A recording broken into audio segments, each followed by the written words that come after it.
যোৱা ৯ মাৰ্চত মাননীয় মুখ্যমন্ত্ৰী ডক্টৰ হিমন্ত বিশ্ব শৰ্মাৰ অধ্যক্ষতাত অনুষ্ঠিত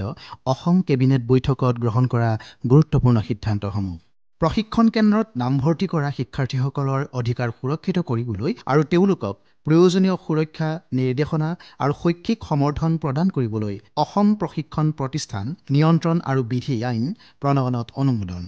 অসমৰ গৌৰৱময় ইতিহাসত মাজুলী আৰু শিৱসাগৰৰ ভূমিকাক সন্মান জনোৱাৰ বাবে উপযুক্ত শ্ৰেণীৰ অধীনত মাজুলী আৰু শিৱসাগৰৰ বাবে ইউনেস্কোৰ বিশ্ব ঐতিহ্য ক্ষেত্ৰৰ মৰ্যাদা লাভৰ হেতু বিশেষজ্ঞ মোতায়েনত অনুমোদন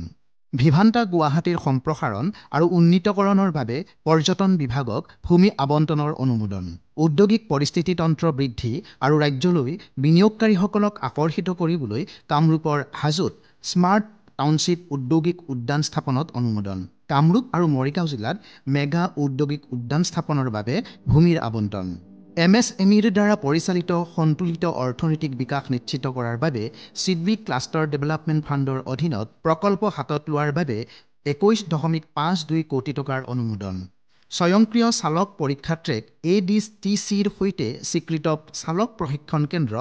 ADTC স্থাপনত অনুমোদন ডিব্ৰুগড় নগাঁও বিশ্বনাথ বৰপেটা আৰু কামৰূপত বৰ্তমান ৰাজ্যৰ 5টা ADTC নিৰ্মাণ কৰা হৈছে যিসমূহ এই বছৰৰ ভিতৰত কাৰ্যক্ষম হ'ব বুলি আশা কৰা হৈছে পৰিবহণ বিভাগে বিতং নিৰ্দেশনা প্ৰস্তুত কৰিব পৰাকৈ প্ৰতিটো বিধানসভা সমষ্টিত এই দিশত এখনকৈ বিদ্যালয়ৰো ব্যৱস্থা কৰা হ'ব